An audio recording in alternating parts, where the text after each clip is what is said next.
बेटा last lecture में discuss करते हैं calculation of molecular and empirical formula, तो उससे से रिलेटेड क्वेश्चन नोट करो। What is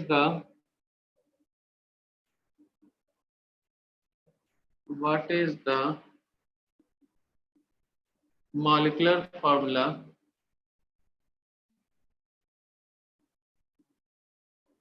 formula of compound? What is the molecular formula of compound? Is the mass percentage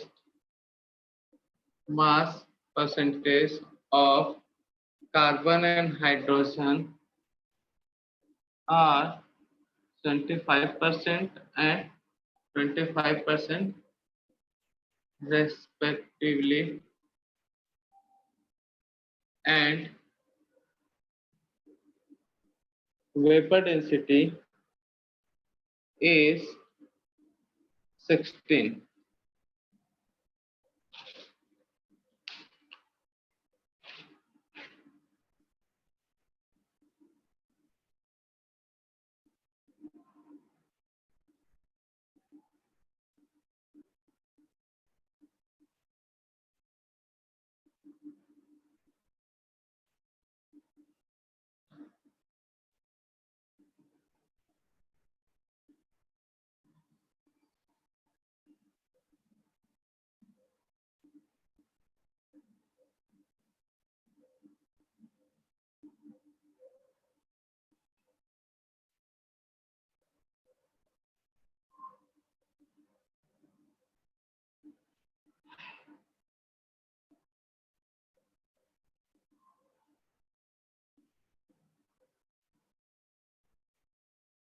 करो solve बेटा।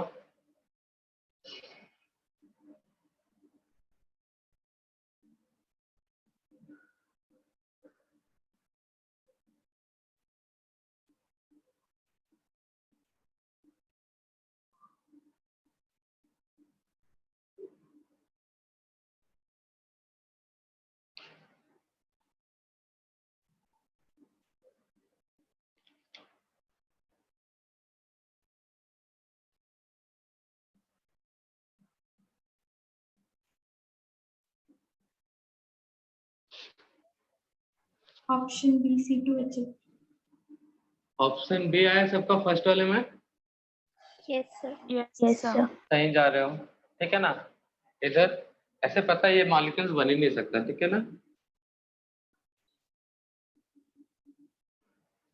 C2H6 बन सकता है, C2H8 नहीं बन सकता, बट हमको क्वेश्चन सॉल्व करना ना, कॉन्सेप्ट समझना, तो इसलिए अभी रहने दो। बनेगा नहीं बनेगा वो बात की बात है। सेकेंड वाला सॉल्व करो। सर ऑक्सीजन कैसे फाइंड करें? ऑक्सीजन कैसे फाइंड आउट करते हैं? ऑक्सीजन का जरूरत है बेटा, यहाँ पे ऑक्सीजन है। नो सर, फर्स्ट वाले में ऑक्सीजन कहाँ है बताओ बेटा। जब कार्बन ही 75 है, हाइड्रोजन हो गया 25, तो टोटल परसेंटेज हो गया 100, तो ऑक्सीजन क्यों फाइंड आउट करोगे?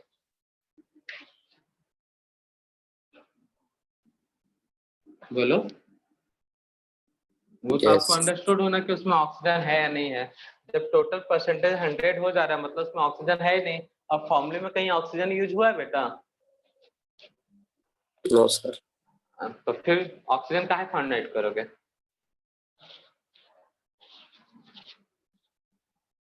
आपको खुद समझना है वहां पे कि ऑक्सीजन लेना है या नहीं लेना है, ठीक है ना। Yes sir. क्वेश्चन का ऑप्शन हेल्प कर देता है ऑक्सीजन है कि नहीं, या फिर उसका परसेंटेज जो गिवन है वो हेल्प कर देता है। अगर टोटल परसेंटेज 100 आ जाता है तो कोई अदर एलिमेंट होगा ही नहीं, जितना दिया उतना ही।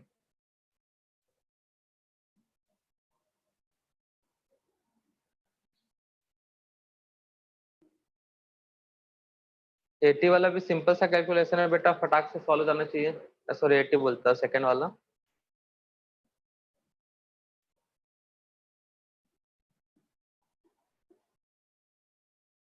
तुम्हारा टेस्ट इस संडे को होता कि पिछले संडे को होता बेटा?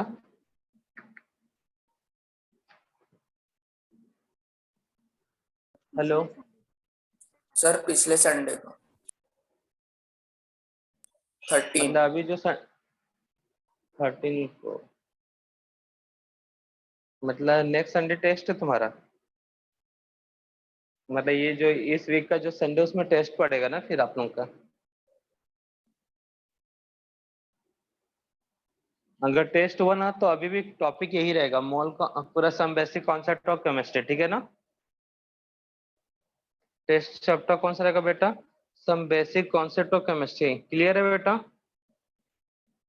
Yes, Yes, sir. sir. हम्म।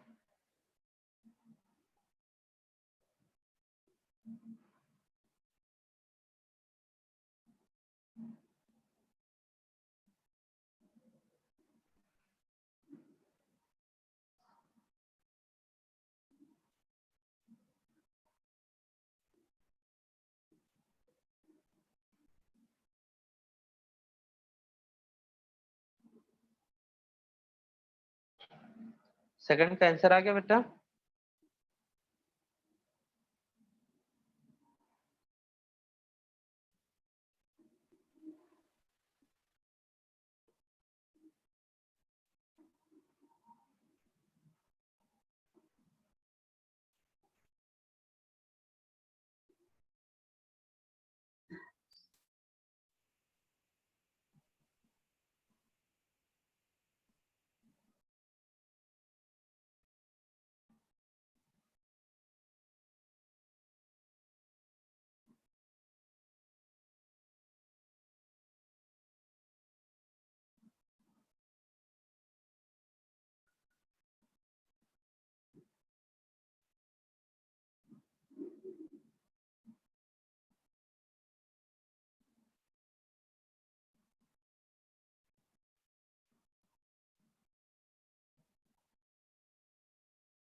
हुआ सॉल्व बच्चा?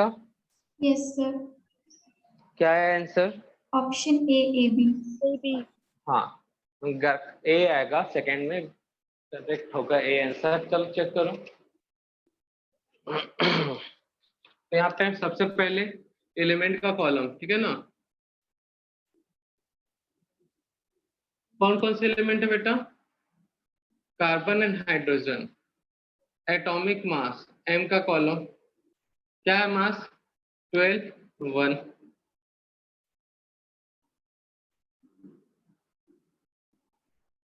उसके बाद क्या है बेटा? Atomic number, sorry atomic number बोलता, मास परसेंटेज। क्या है mass percentage? 75, 25। Relative ratio RR, तो कितना आएगा बेटा? 75 डिवाइडेड बाई 12, 25 डिवाइडेड बाई 1।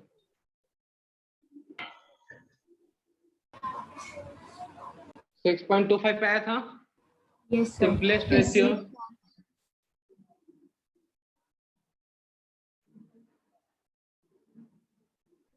क्या था बेटा? 6.25, 25 कितना है? ये 1 और ये 4, तो ये 1 ये 4। कार्बन कितने होंगे बेटा? इंपेरिकल फॉर्मूला निकल गया ना यहाँ पे। इंपेरिकल फॉर्मूला क्या है बेटा? इंपेरिकल फॉर्मूला कार्बन 1 हाइड्रोजन 4, यही आया। मास क्या होगा बेटा? इंपेरिकल मास 16. Carbon plus 4 into hydrogen. एक कार्बन का वेट 12, हाइड्रोजन का वेट कितना है? 1, 16। ठीक है, तो मॉलिक्यूलर फॉर्मूला क्या होगा बेटा? n into empirical formula. तो n का वैल्यू कैसे निकालते हैं बेटा? मास फॉर्मूला अपन एम्पिरिकल फॉर्मूला.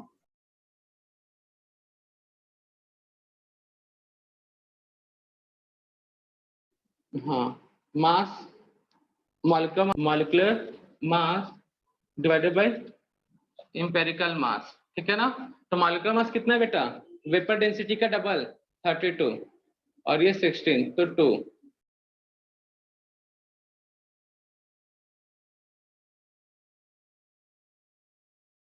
CH4 कितना आएगा बेटा, C2 सबका. यहाँ पे देखो एलिमेंट कौन कौन से बेटा, A एंड B. M का वैल्यू 12.5 और इसका कितना है 37.5. Mass percentage 25:75. रिलेटिव रेशियो कितना बेटा, रिलेटिव रेशियो 25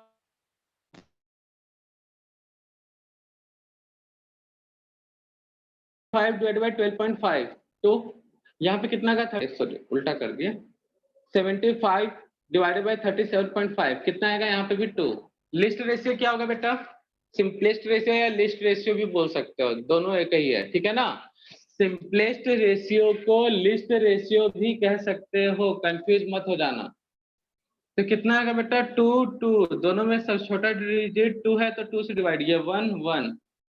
तो A कितना होगा बेटा 1, B भी कितना होगा 1. क्लियर है, यही आया था सबका. Yes sir. तो टेबुलर फॉर्म में करोगे तो कोई बड़ा कैलकुलेशन नहीं है, सिंपल सा कैलकुलेशन है, हो जाएगा सबसे सॉल्व. हो जाएगा कि नहीं हो जाएगा बच्चा लोग, मान के चलो सबसे सॉल्व हो जाएगा. Yes, sir. Next question note करो फिर.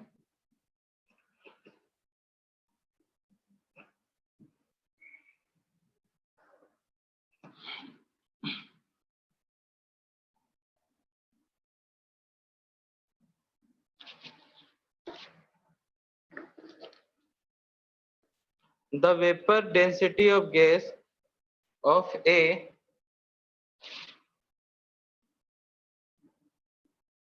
the vapor density of gas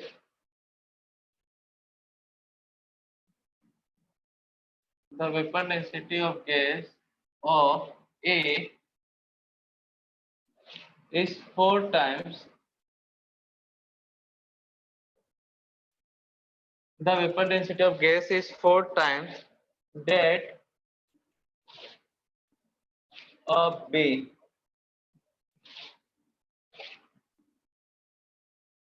If molecular mass of B, if molecular mass of B is n, then molecular mass of A, then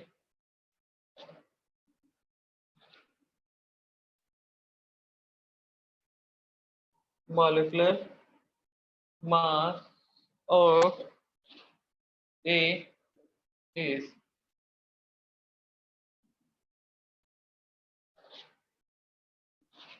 option A and option B 4m, option C m by 4, option D 2m. Solve करो.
कर लिया बेटा लोग note? हुआ solve?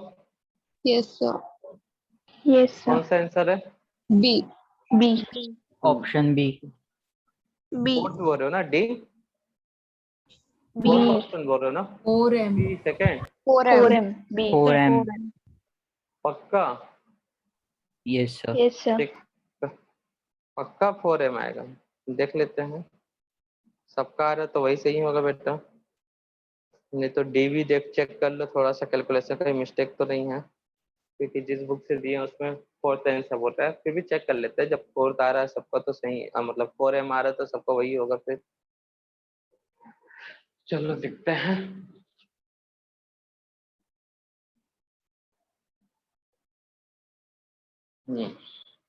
तो बोला है vapour density of A is 4 times, तो लिख लेते बेटा वेपर डेंसिटी ऑफ ए क्या होगा बेटा? मॉलिक्यूलर मास डिवाइडेड बाय 2, यही होगा ना? मॉलिक्यूलर मास डिवाइडेड बाय 2, तो मॉलिक्यूलर मास ए का, ठीक है ना बेटा? Second vapour density of B, vapour density of B, ये क्या होगा? Molecular mass of B divided by 2, यही होगा बेटा, molecular mass B divided by 2। अब according to question, according to question क्या कह रहा है बेटा? Vapour density of A is 4 times of B,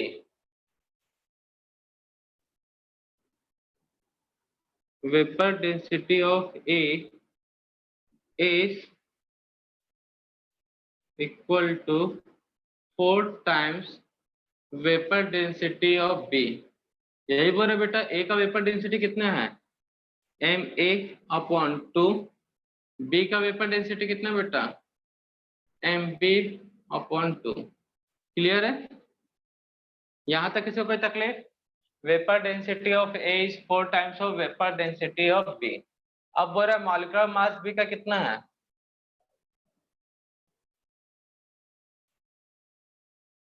molecular mass of B equal to m,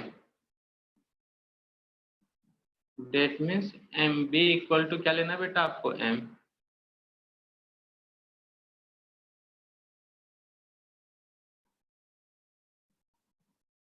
तो ये दोनों चल बसे और तो आंसर क्या हो गया बेटा? 4M B answer. सबका बी आ रहा था? Yes sir. अच्छा हाँ, यस सर। मैं दूसरा क्वेश्चन का ऑप्शन देख लेता। सही है बेटा, ठीक है ना? हम उससे पहले वाले क्वेश्चन का ऑप्शन देखते हैं। तो बी आंसर समझ में आया बेटा? तो सिंपल सा है बेटा, अपने मन से पहले मान ली ये होगा वेपर डेंसिटी, फिर ये होगा, फिर क्वेश्चन को पढ़े, दोनों बराबर हैं लेकिन 4 टाइम्स होगा, तो mb का वैल्यू m रखना था। तो कोई बड़ा कैलकुलेशन था क्या बेटा? इस टाइप का नो क्वेश्चन सर। एग्जाम में आएंगे तो सॉल्व कर लोगे? Yes, sir.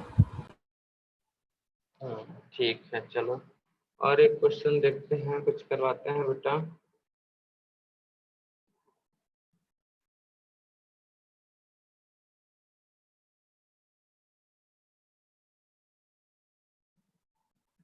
चलो ये empirical formula molecular formula clear है सबको? एम्पिरिकल फॉर्मूला मॉलिक्यूलर फॉर्मूला सबको क्लियर है ना बच्चा लोग? Yes sir. चलो ठीक है, नेक्स्ट अब टॉपिक डिस्कस करते हैं, एवरेज एटॉमिक मास। ठीक है ना बेटा? नेक्स्ट नोट करना, average calculation of average atomic mass. जल्दी से जिनका नहीं सॉल्व हुआ है वो जल्दी से नोट कर लो बेटा, और जो सॉल्व कर लिए हैं वो हेडिंग नोट करो, एवरेज एटॉमिक मास। क्वेश्चन कहाँ मिलेगा इसको? एवरेज एटॉमिक मास, ठीक है ना? कैसे फाइंड आउट करते हैं देख लेते हैं।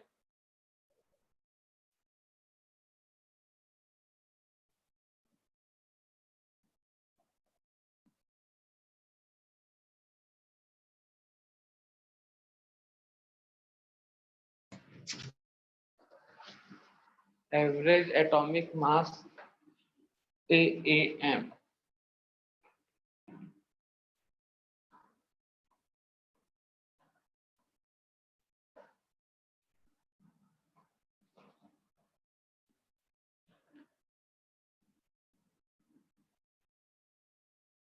एवरेज एटॉमिक मास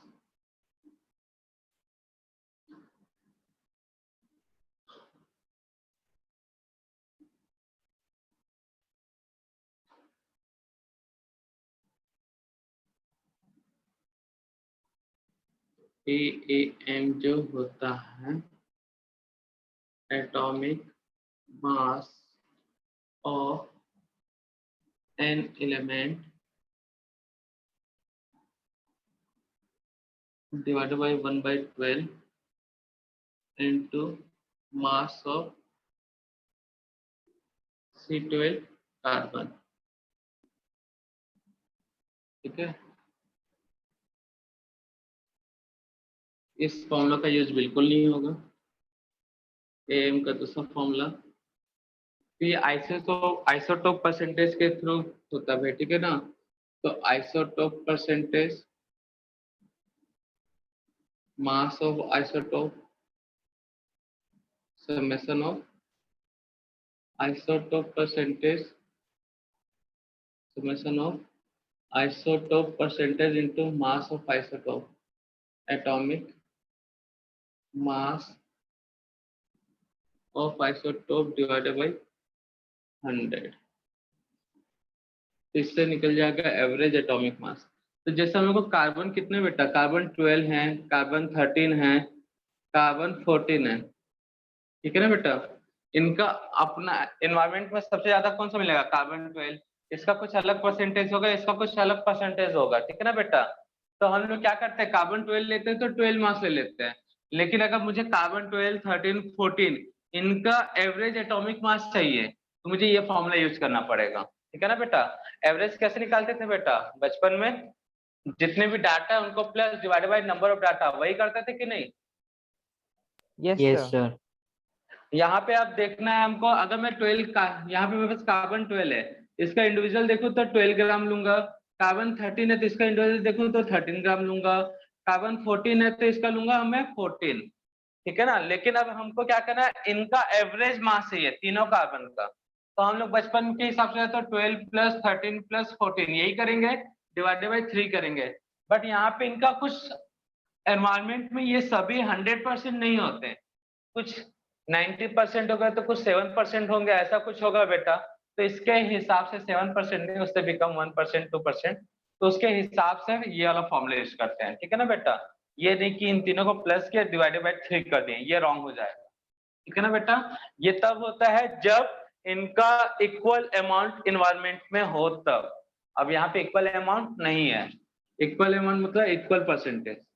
तो क्वेश्चन में आइसोटोप परसेंटेज दिया रहेगा अगर एवरेज एटॉमिक मास पूछ रहा है तो, ठीक है। तो चलो क्वेश्चन नोट कर लेते हैं। तो जितने भी आइसोटोप हैं उनका एवरेज मास पे हम लोग क्या बोलते हैं, एवरेज एटॉमिक मास। तो कैसे निकालते हैं, ये भी है एक तरीका, और ये वाले से जल्दी अच्छे से कैलकुलेट हो जाएगा। जल्दी से फॉर्मूला नोट करो, क्वेश्चन खोजते हैं, करवाते हैं क्वेश्चन।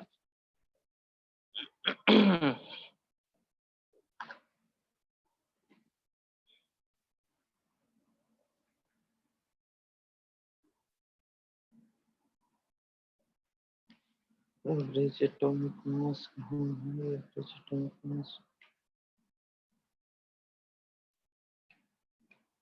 सिंपल सा फॉर्मूला बेटा, सीधा फॉर्मूला अप्लाई करो, आंसर मिल जाएगा आपको।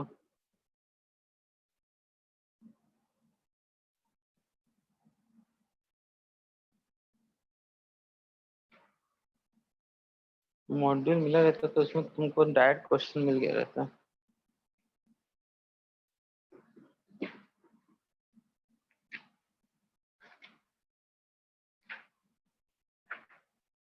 नोट डाउन किया बच्चा लोग।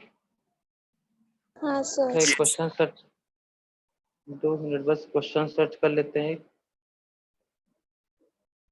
गूगल करना पड़ेगा।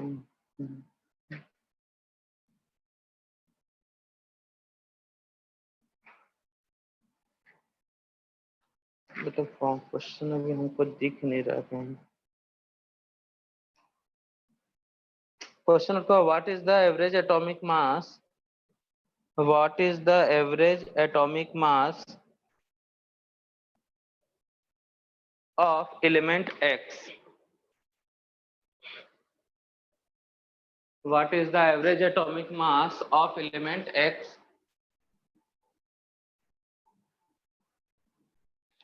What is the average atomic mass?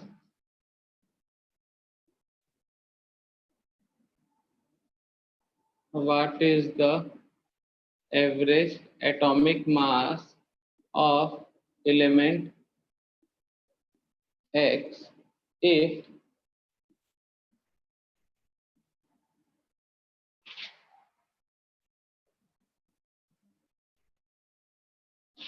X 200 X 199 X 202 X, ये आपका 90%, ये आपका 8%, ये आपका 2%।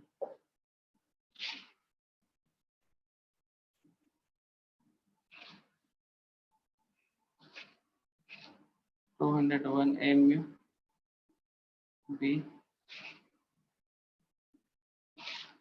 202 mu 199 mu 200 mu।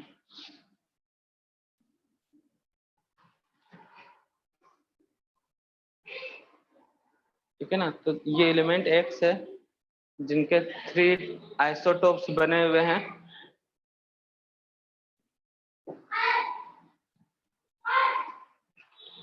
तो फाइंड आउट का एवरेज एटॉमिक मास।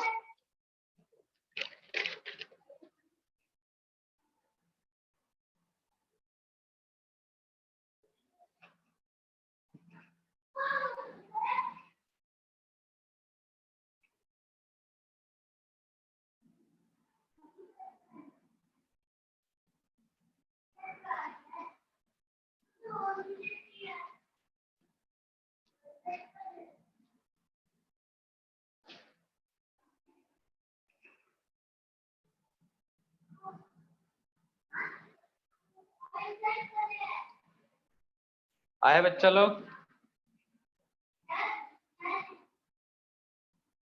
कितने आइसोटोप है बेटा? Isotope 1, isotope percentage, sorry mass of isotope. कौन कौन सा आइसोटोप है बेटा? ये फर्स्ट आइसोटोप, ये सेकेंड और ये थर्ड। कैसे सॉल्व करोगे? समझ में आ रहा है कि नहीं आ रहा है? ये बताएं, बोलो।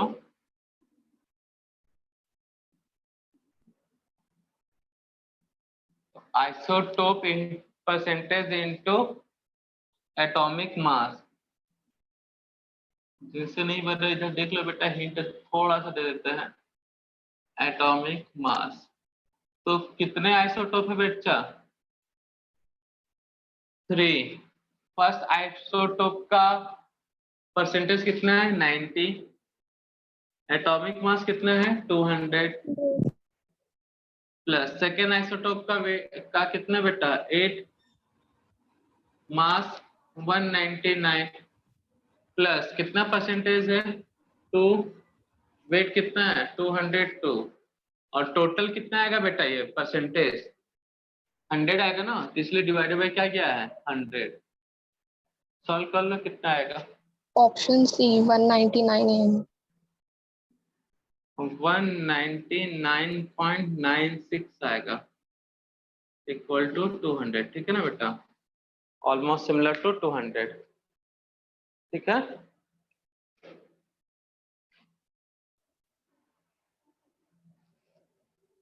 एग्जैक्ट वैल्यू ये है, तो हो जाएगा सॉल्व बच्चे इस तरह का क्वेश्चन। अब भूल जाना कि आएगा ऐसा कुछ question.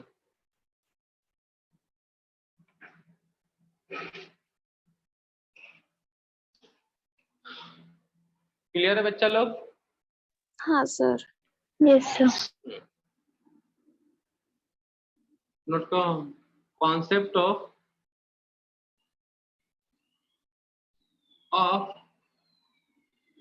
Equivalent weight. Concept of equivalent weight. बता तो चुका हूँ, एक बार फिर से बता रहा हूँ, ठीक है ना। कुछ मेथड भी बताएंगे जिससे इक्विवेलेंट वेट फाइंड आउट करते हैं, ठीक है। तो पहले इक्विवेलेंट वेट के आप देखो रियल डेफिनेशन एक्चुअल में क्या होता है।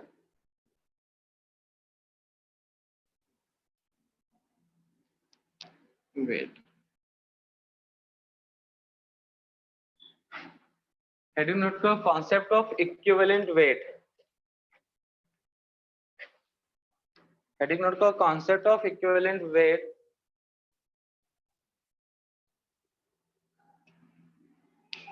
दो बातें, the number of parts by mass, the number of parts by mass of the substance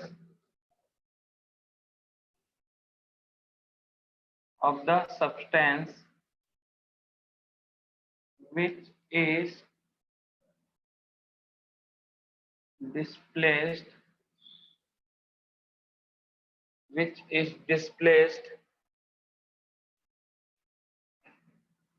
the number of parts by mass of substance which is displaced or combined directly or indirectly. The number of parts by mass of substance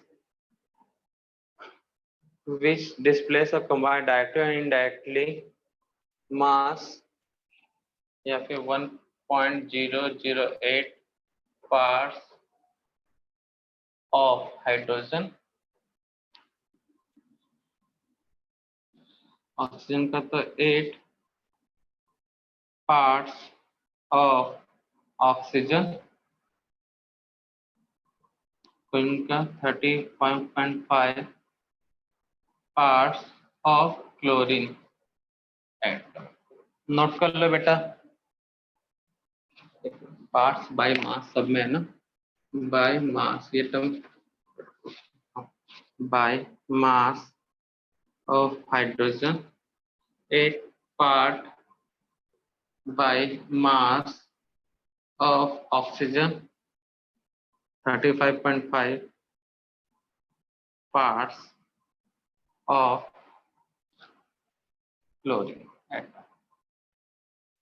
इसे बोलते हैं equivalent weight, इसी को हम लोग क्या बोलते हैं, इक्विवेलेंट वेट।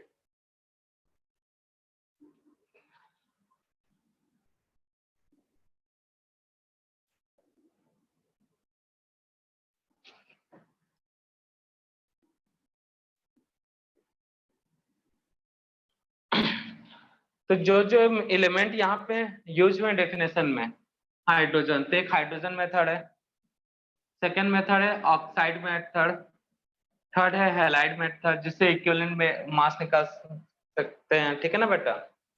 तो कल के क्लास में वो सब डिस्कस करेंगे। तो देखो यहाँ पे एक छोटा सा चीज बता रहा हूँ क्यों ऐसा लिया गया। हाइड्रोजन का एन फैक्टर कितना होता है बेटा, मास कितना है हाइड्रोजन का 108, एन फैक्टर 1, तो 1 से डिवाइड हुआ ये। ऑक्सीजन पे वैलेंसी कितना रहता है 2, तो 16 डिवाइडेड बाई 2 तो 8, ठीक ना। क्लोरीन का वैलेंसी कितना होता है बेटा 1, तो 35.5 डिवाइडेड बाई 1। तो इसलिए इक्विवेलेंट वेट किससे निकालते हैं बेटा, atomic mass divided bye valency. बताओ ना ये फॉर्मूला, इक्विवेलेंट वेट क्यों निकाला जाता है बेटा, कैसे क्यों निकाला जाता है, बोला कैसे निकाला जाता है, कैसे निकाला जाता है बेटा, बता चुका हूं, atomic mass divided bye valency, ठीक है ना बेटा। तो किसी रिएक्शन में particular equivalent weight amount particular equivalent से ही रिएक्ट करता है, इस चीज को याद रखना। और ऑक्सीजन का इक्विवेलेंट वेट, इसकी वैलेंसी 2 है, मास है 16, ऑक्सीजन का वैलेंसी 2 है, तो कितने से रिएक्ट हो रहा है 8। Equivalent weight atomic mass divided bye valency, इसलिए यहाँ पे 8 लिया गया है। हाइड्रोजन का मास कितना होता है 1.008 एक्चुअल में, वैलेंसी 1 है तो इसलिए 1। क्लियर है ये सब? इसलिए बोला जाता है एटॉमिक मास को क्या कर दो, वैलेंसी से डिवाइड, या मॉलिक्यूलर मास को डिवाइड कर दो वैलेंसी से, तो निकल जाएगा इक्विवेलेंट वेट। तो कल के क्लास में देखेंगे कैलकुलेशन ऑफ इक्विवेलेंट वेट। ठीक है बच्चों, कल के लेक्चर में डिस्कस करेंगे कैलकुलेशन ऑफ इक्विवेलेंट वेट। आज बस इतना ही देखते हैं।